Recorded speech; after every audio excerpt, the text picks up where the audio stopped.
Assalamualaikum warahmatullahi wabarakatuh. Innal hamdalillah nahmaduhu wa nasta'inuhu wa nastaghfiruh wa na'udzu billahi min shururi anfusina wa min sayyiati a'malina. Man yahdihillahu fala mudilla lahu wa man yudlil fala hadiyalah.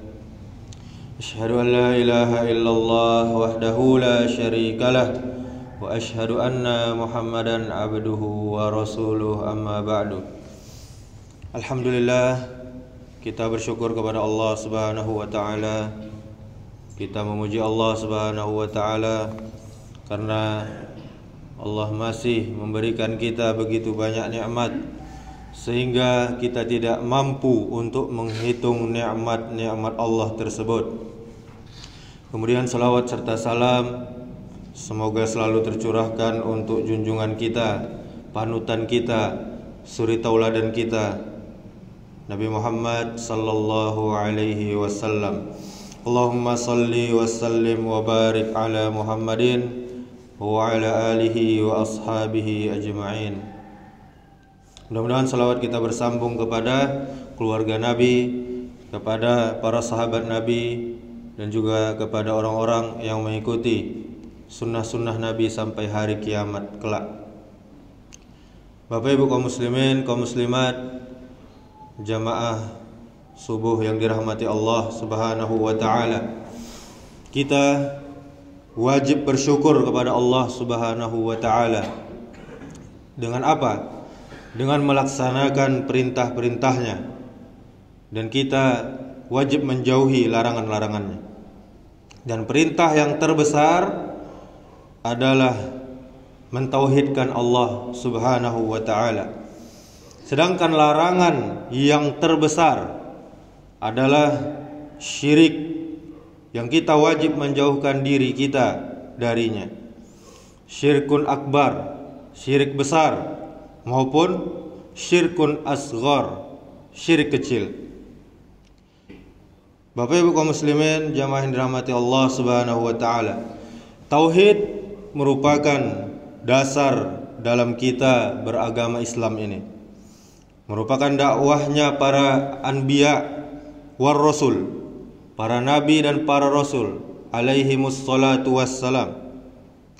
Dengan tauhid ini, maka Allah Subhanahu wa taala akan memberikan keberkahan di dalam hidup kita, juga memberikan kenikmatan, ketenangan, kebahagiaan, serta balasannya nanti adalah surga.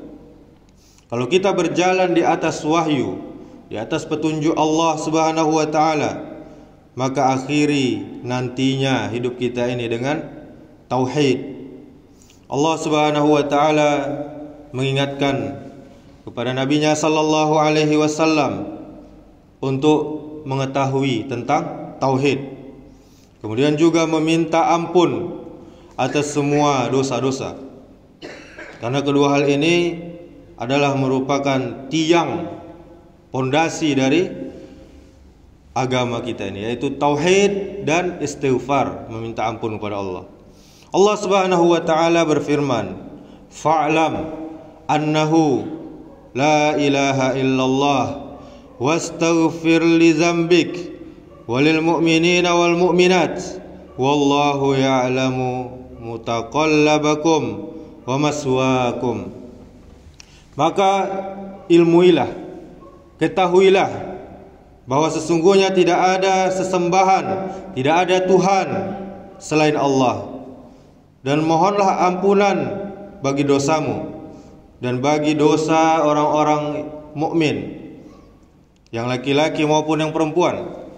Dan Allah Subhanahu wa taala Maha mengetahui tempat kamu berusaha dan tempat kamu tinggal. Surah Muhammad ayat 19. Dalam ayat ini Bapak Ibu saudaraku sekalian, kalimat fa'lam, arti dari asal katanya adalah mengetahui, mempunyai ilmu, mempunyai pengetahuan. Di sini ada perintah bagi kita untuk belajar dan terus belajar.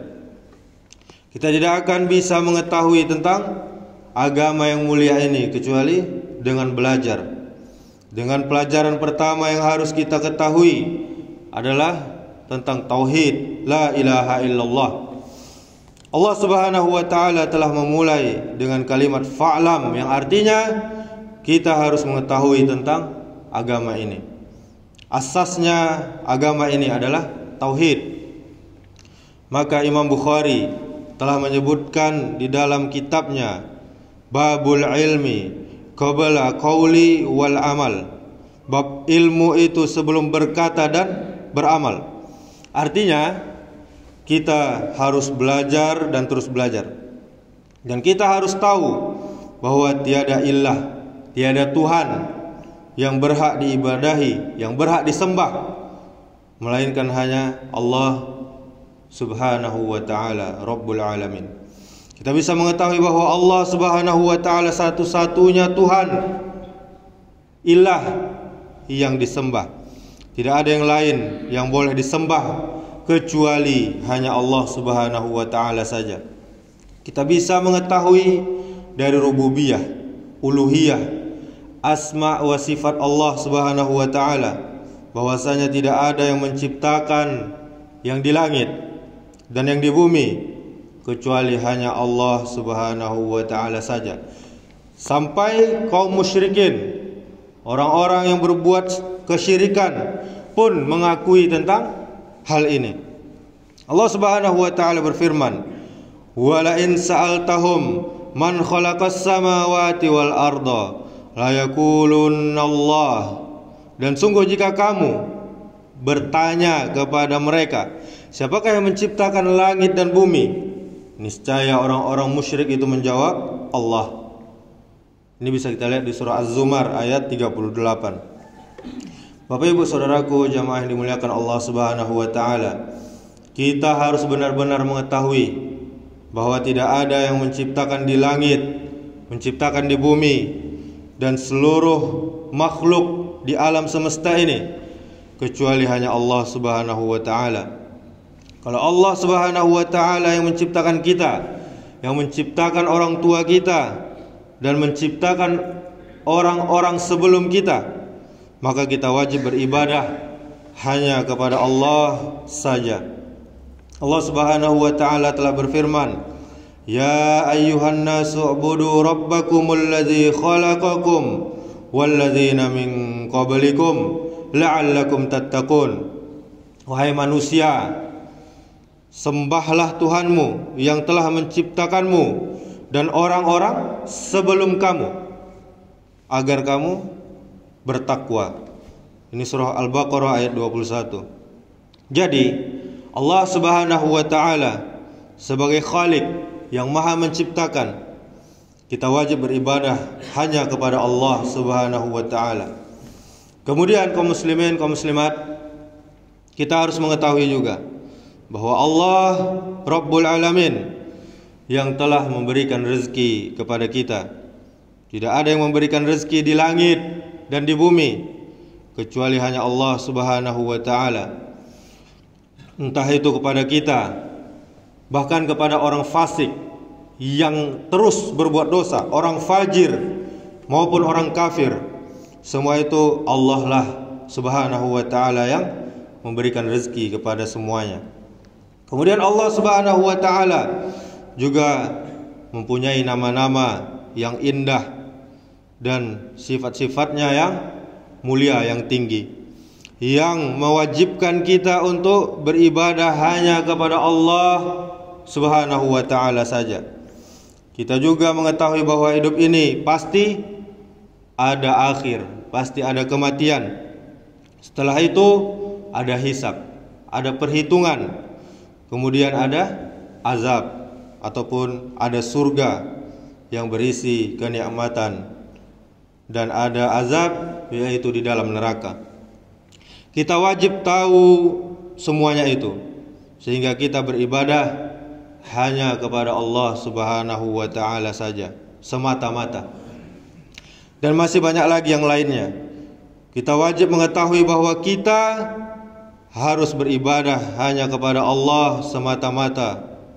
Kalimat la ilaha illallah itu menunjukkan bahwa la ma'buda bihaqqin illallah. Tiada yang disembah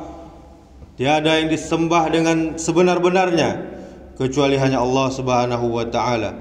Semua yang disembah oleh manusia kepada selain Allah, patung-patung, batu, pohon-pohon, bahkan kuburan, semuanya adalah sesembahan yang batil, yang salah, yang benar-benar keliru. Manusia menyembah Nabi Isa alaihissalam, manusia menyembah pohon, menyembah batu, menyembah kubur, menyembah orang-orang soleh, ataupun menyembah yang lainnya selain Allah Subhanahu wa taala, semuanya adalah batil.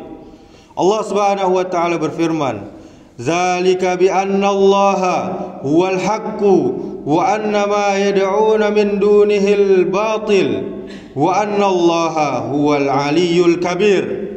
Demikianlah, karena sesungguhnya Allah dialah yang hak, dialah yang benar, dan sesungguhnya apa saja yang mereka seru selain dari Allah itulah yang batil. Sesungguhnya Allah dialah yang maha tinggi lagi maha besar.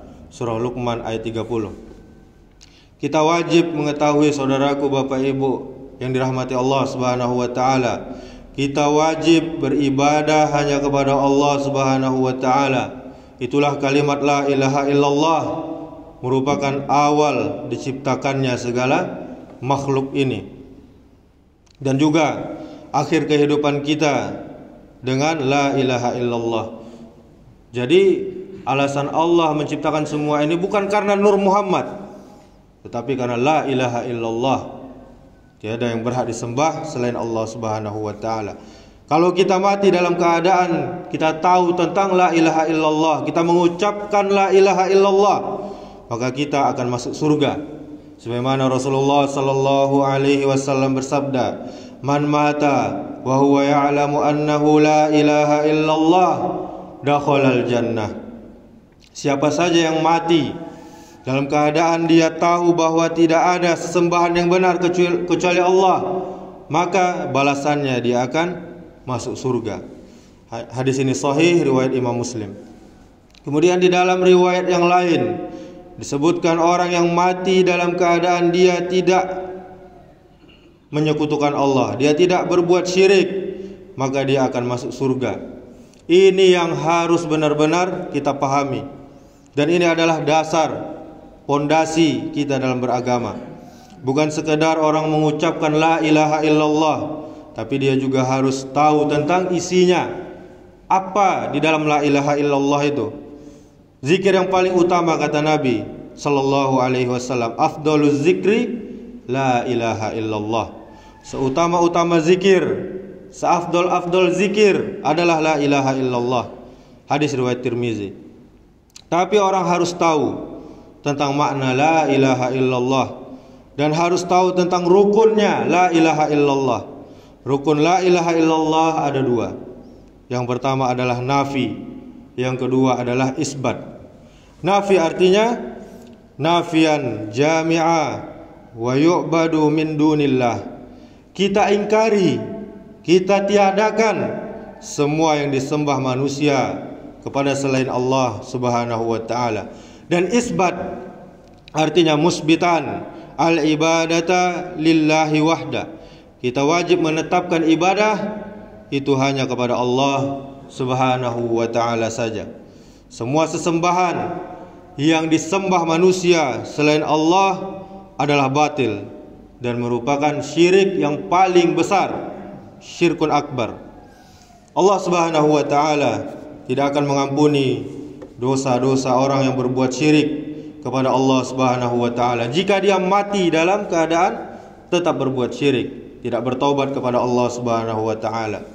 Allah berfirman, "Innallaha la yaghfiru ay yushraka bihi wa yaghfiru ma duna dzalika liman yasha wa may yusyrik billahi faqad iftara isman 'azima."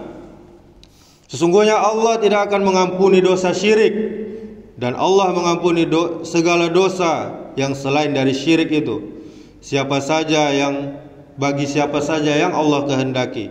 Siapa saja yang berbuat syirik kepada Allah, maka sungguh dia telah berbuat dosa yang paling besar. Surah An-Nisa ayat 48. Kita, istri kita, anak kita, keluarga kita harus paham tentang la ilaha illallah. Kita wajib mendidik anak-anak kita di atas kalimat ini. Kita lihat kaum muslimin, kaum muslimat, Bapak Ibu yang dirahmati Allah Subhanahu wa taala. Sangat gampang orang sekarang murtad, sangat gampang orang keluar dari agama Islam yang mulia ini hanya dengan segelintir dunia. Jadi, kalimat yang paling penting, yang paling wajib diketahui oleh setiap mukmin dan mukminah, setiap muslim dan muslimah adalah kalimat la ilaha illallah. Harus dia pahami, harus dia yakini, dan wajib bagi dia untuk amalkan seumur hidupnya sampai dia mati. Dia wajib beribadah hanya kepada Allah saja, dan dia tidak boleh menyekutukan Allah dengan sesuatu apapun juga. Kemudian setelah itu Allah Subhanahu wa taala mengingatkan kepada nabinya sallallahu alaihi wasallam, wastaghfir li dzambik, dan mohonlah ampunan bagi dosamu. Surah Muhammad ayat 19. Artinya, engkau beristighfar, minta ampun kepada Allah Subhanahu wa taala.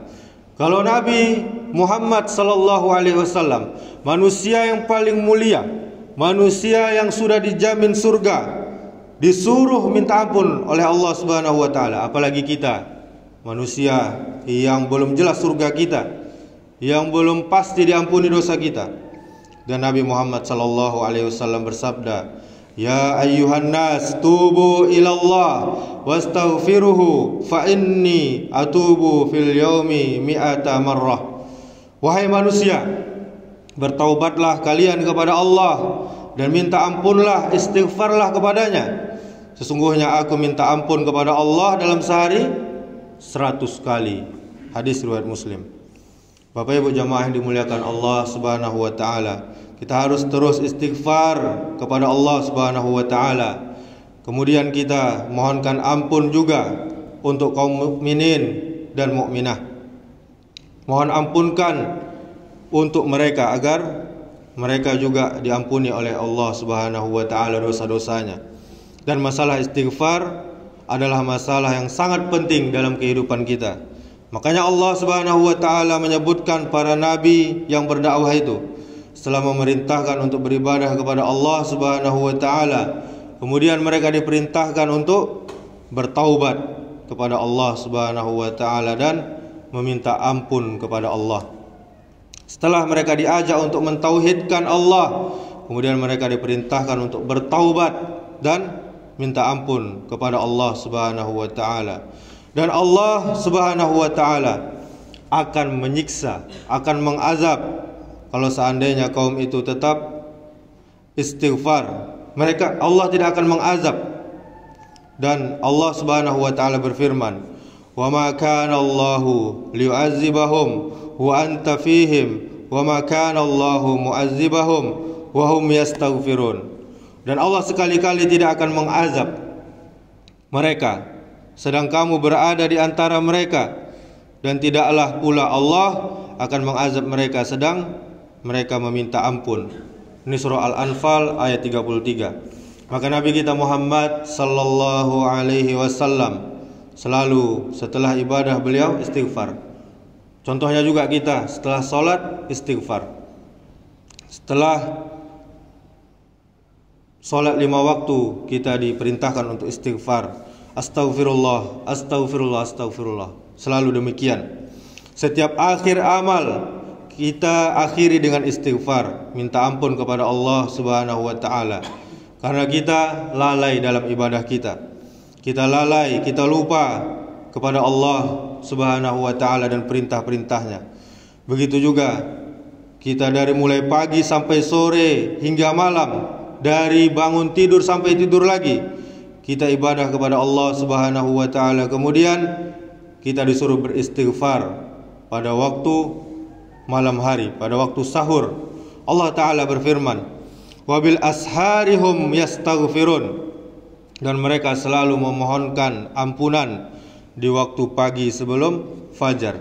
Surah Az-Zariyat ayat 18. Kemudian setelah itu Allah Subhanahu wa taala menyebutkan, wallahu ya'lamu mutaqallabakum wa maswaakum, dan Allah mengetahui tempat kamu berusaha dan tempat kamu tinggal. Surah Muhammad ayat 19.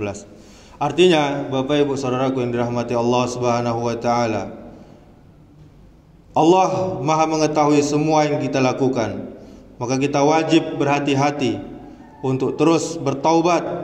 Kita harus meminta ampun kepada Allah Subhanahu wa taala. Di dalam ayat ini juga ada faedah, ada manfaat yang bisa kita ambil.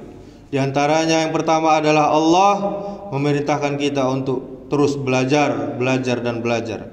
Menuntut ilmu itu wajib. Karena Rasulullah bersabda, "Thalabul ilmi faridatun ala kulli muslimin." Menuntut ilmu itu wajib bagi setiap muslim. Hadis riwayat Ibnu Majah. Kita tidak akan tahu tentang agama Islam ini kecuali dengan belajar. Kita tidak akan tahu tentang bagaimana cara beribadah kepada Allah, mentauhidkan Allah, kecuali dengan belajar. Kita tidak tahu mana tauhid, mana syirik, mana sunnah dan mana yang bid'ah, mana yang taat dan mana yang maksiat, serta mana yang ma'ruf dan mana yang mungkar, kecuali dengan belajar. Belajar dan terus belajar. Banyak kaum muslimin yang tidak belajar, padahal itu adalah kewajiban yang Allah wajibkan kepada mereka untuk mempelajari agama ini.